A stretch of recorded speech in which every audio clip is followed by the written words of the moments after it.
मुनिराज तुम्हारा भोजन करने के बाद क्या करते हैं? और बाराती भोजन करने के बाद क्या करते हैं, दोनों की तुलना करना। मुनिराज भोजन करने के बाद सामयिक करते हैं, स्वाध्याय करते हैं, प्रतिक्रमण करते हैं, ध्यान करते हैं, प्रवचन करते हैं, विहार करके लाखों जीवों को बचाते हैं। जब विहार होता है उस समय चौका लगाता है कोई रास्ते में, मालूम उसका पुण्य एक्स्ट्रा है। अब वो 24 घंटे के अंदर जितना विहार करेंगे और उनके पैरों से जितने जीव बचेंगे, उसका छठा भाग उस दिन आहार कराने वाले को है जिसने विहार में चौका लगाया। क्योंकि 24 घंटे वो चलेंगे अब, तो जितने जीव बचेंगे, बोलो कितने जीव बचाते हैं जी मुनिराज चलते समय? उसका श्रेय उस दिन के हार। तो ये सारी क्रियाएं की मुनिराज ने जो कुछ किया, कब दिया है तीसरा निर्णय, कहाँ दिया है चौथा निर्णय, कैसे दिया पांचवा निर्णय, और उसका देने के बाद क्या हुआ मुनिराज का।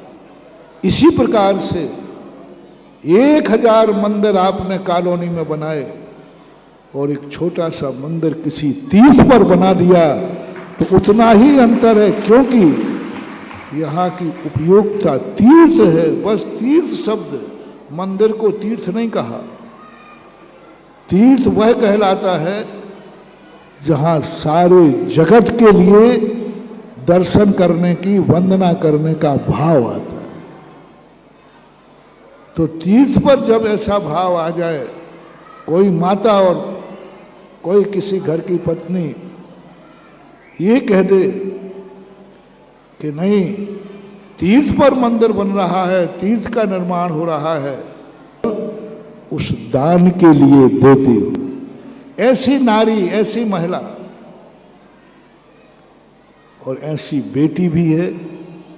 एक बार ऐसी बेटी मिली मुझे, एक तीर्थ पर, नाम बताए बिना बताऊंगा, एक तीर्थ पर मैं पहुंचा, वहां नया तीर्थ बन रहा था।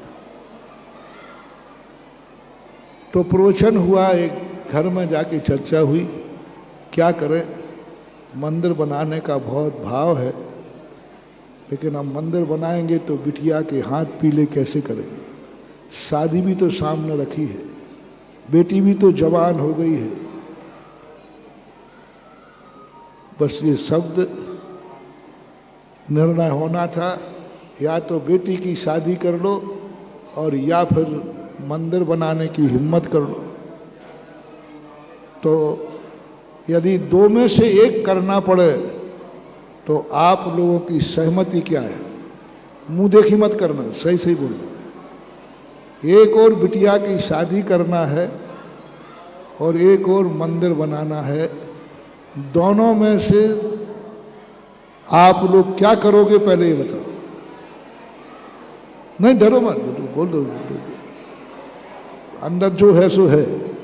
बिटिया की शादी सबकी यदि अपन मीटिंग करेंगे समाज की, तो समाज का पक्ष किस में जाएगा? बिटिया के, पक्का पूरी। शास्त्रों की नीति पूछो तो नीति किस पक्ष में जाएगी? नीति भी उसके पक्ष में जाएगी। अब आ जाओ मेरे ऊपर, महाराज से पूछोगे कि महाराज हमें दो में से एक कार्य करना है, तो मैं भी तुम्हारे साथ हूं, पहले बेटी को निपटाओ। चिंता मत करना, ये हम लोग साधु हैं। किसी बेटी को कुंवारी रख करके मंदिर नहीं बनाएंगे। हाँ, बेटी ब्रह्मचारी व्रत ले ले, वो बात अलग है, लेकिन व्रत लेने की क्षमता है नहीं। बेटी को कुंवारी रख करके मैं मंदिर नहीं बनने दूंगा, मैं तुम्हारे पक्ष में रहूंगा। जाओ पहले बेटी का पीले हाथ करो, तुम कल्पना नहीं करोगे मुनिराज, तुम सोचोगे मुनि महाराज तो यही कहेंगे बेटा मंदिर बना, चाहे बेटी भली। और मैं तो सबसे ज्यादा मंदिर बनवाता हूं। तो मेरे से 1 मिनट पहले जब मैंने कहा था कि अब मेरे से पूछोगे महाराज जी क्या करोगे, तो तुम्हें महाराज जी तो यही कहेंगे मंदिर बना। पर मैं किस पक्ष में हो गया? बेटी के पक्ष में। नहीं जाओ, मैंने किया है ऐसे, कई स्थानों पर हुआ। नहीं, बेटी के हाथ पीले करो, मंदिर बन जाएगा।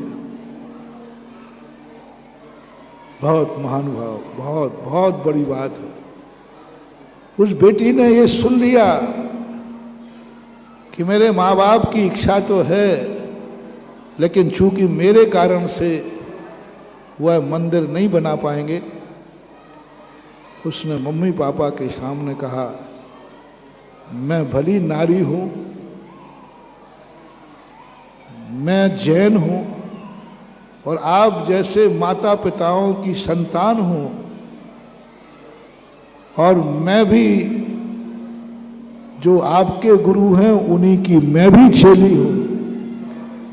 मेरे संसार के कारण मेरे माँ बाप मंदिर नहीं बना पाए। पिताजी, मेरे लिए जो तुमने जोड़ के रखा है उससे आप पहले मंदिर बनाओगे। मंदिर की यदि आपने घोषणा नहीं की तो मैं आजीवन विवाह नहीं करूं।